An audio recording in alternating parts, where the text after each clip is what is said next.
Baiklah, Assalamualaikum warahmatullahi wabarakatuh. Perkenalkan, nama saya Saskarani Kartika Utami dengan NPM F1A 022038. Kali ini saya akan membahas tentang contoh kasus pemrograman dinamis probabilistik.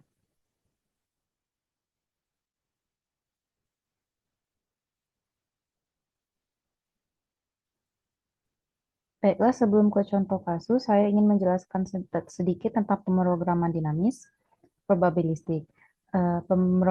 Program dinamik adalah suatu teknik kuantitatif untuk membuat serangkaian keputusan yang saling terkait melalui satu prosedur sistematis menuju ke suatu keputusan optimum.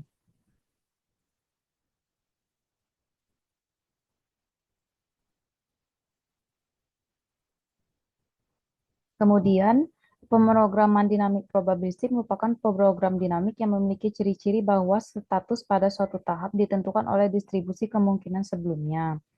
Bisa dilihat pada gambar di bawah ini, di mana S melambangkan banyaknya keadaan yang mungkin pada tahap stage n ditambah 1 dan keadaan ini digambarkan pada sisi sebelah sebagai 1, 2, dan sampai S. Kemudian P1, P2, PS adalah distribusi kemungkinan dari terjadinya suatu state berdasarkan state Sn dan keputusan Xn pada state n. Kemudian C1 adalah kontribusi dari state n terhadap fungsi tujuan jika state berubah menjadi state I. Fn, Sn, Xn menunjukkan jumlah ekspektasi minimal dari tahap n ke depan dengan diberikan status dan keputusan pada tahap n ke depan dengan diberikan status dan keputusan pada tahap n masing-masing Sn dan Xn. Baiklah, langsung saja kita ke contoh kasus. Dapat dilihat ini soalnya, jaringan minimarket Segar Jaya telah membeli 6 kotak telur dari pemasok lokal dengan harga $5 per kotak. Setiap kotak telur dijual di 3 cabang toko mereka seharga $9 per kotak. Pemasok bersedia membeli kembali telur yang tidak terjual di akhir hari dengan harga $2 per kotak. Sayangnya, permintaan di setiap cabang toko bersifat tidak pasti. Data historis menunjukkan bahwa permintaan harian di setiap toko adalah sebagai berikut. Dapat dilihat pada tabel permintaan kotak 1, 2, 3, di mana probabilitas toko 1 yaitu 0,1, untuk permintaan kotaknya 2 itu 0,2, dan permintaan kotak yang 3 yaitu 0,3. Toko 2 dapat dilihat di sini dan toko 3 juga dapat dilihat pada tabel. Kemudian Segerjaya ingin mengalokasikan 6 kotak telur tersebut ke 3 cabang toko sedemikian rupa sehingga memaksimalkan ekspektasi laba bersih harian dari penjualan telur. Baiklah, langsung saja kita ke pembahasan.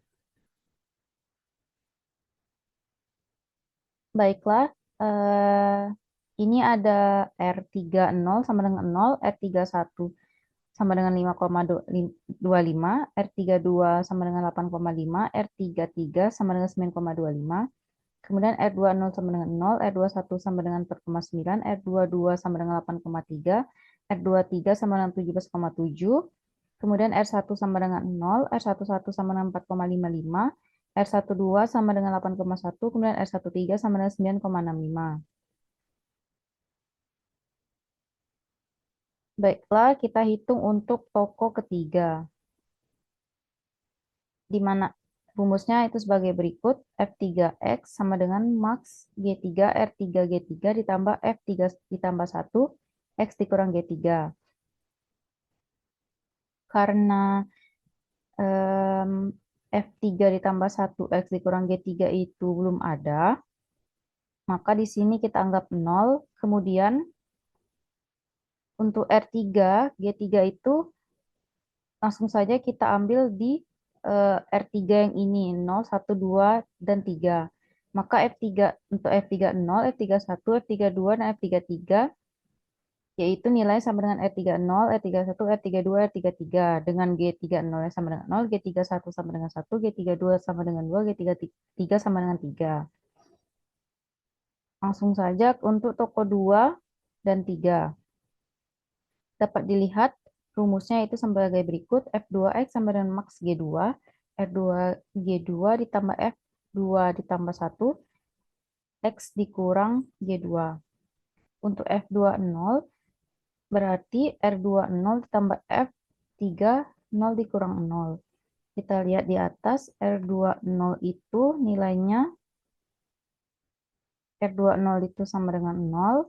Kemudian F30 kurang 0, F30 kurang 0 itu berarti F30 yaitu sama dengan 0. Sehingga hasilnya 0 tambah 0 sama dengan 0. Untuk G20-nya itu sama dengan 0. Selanjutnya untuk F21, yaitu maksimum di R20 ditambah F31 dikurang 0 dan R21 ditambah F31 dikurang 1.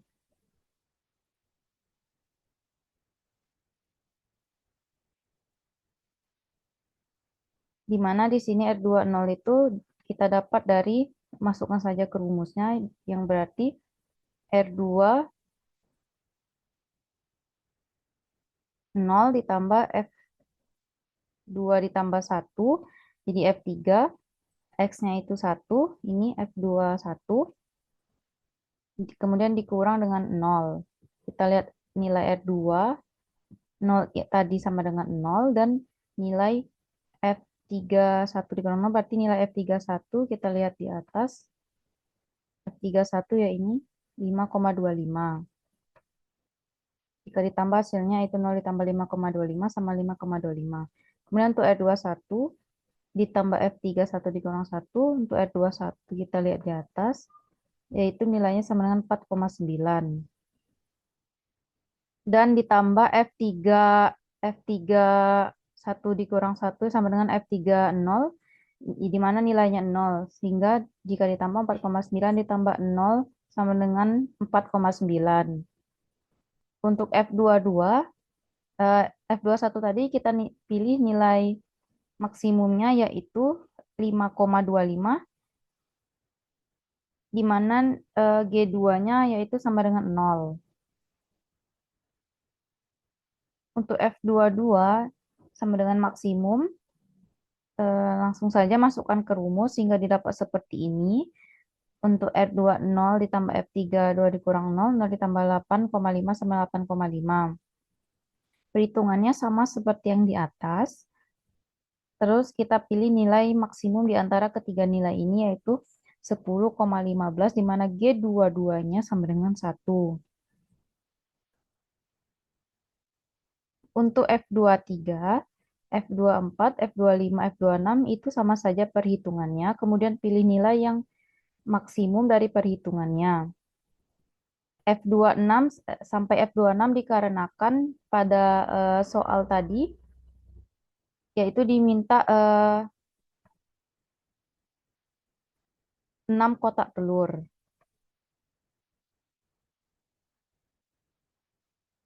Kemudian untuk toko 1, 2, dan 3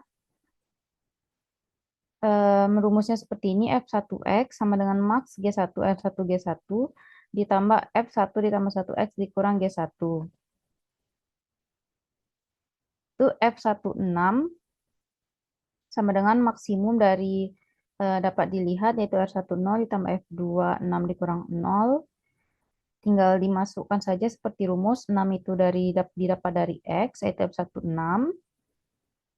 Kemudian R10, 2, 1, 2, 3 ini masukkan saja ke rumus sehingga didapat hasil perhitungan seperti ini, di mana nilai yang paling maksimum yaitu 31,05 dengan G16-nya itu sama dengan 2.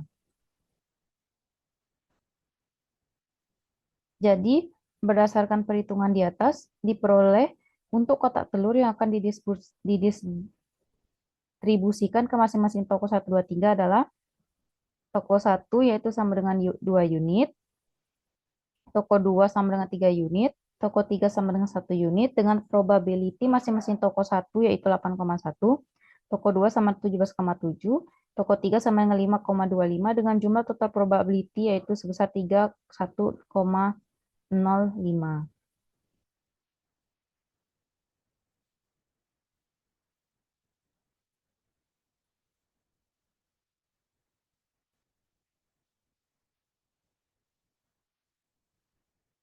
Baiklah, ini lampirannya untuk perhitungan Excel. Dapat kita lihat di sini.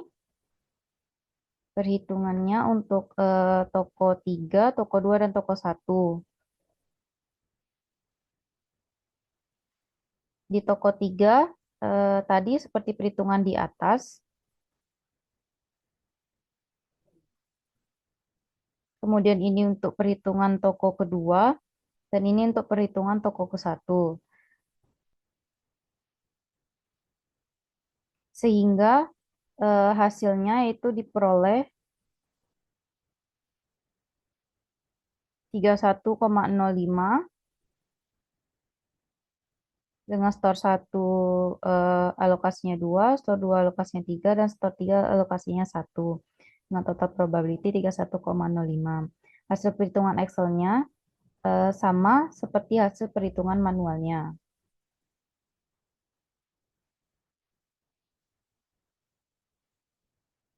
Baiklah, mungkin sekian penjelasan contoh kasus untuk pemrograman dinamis probability dari saya.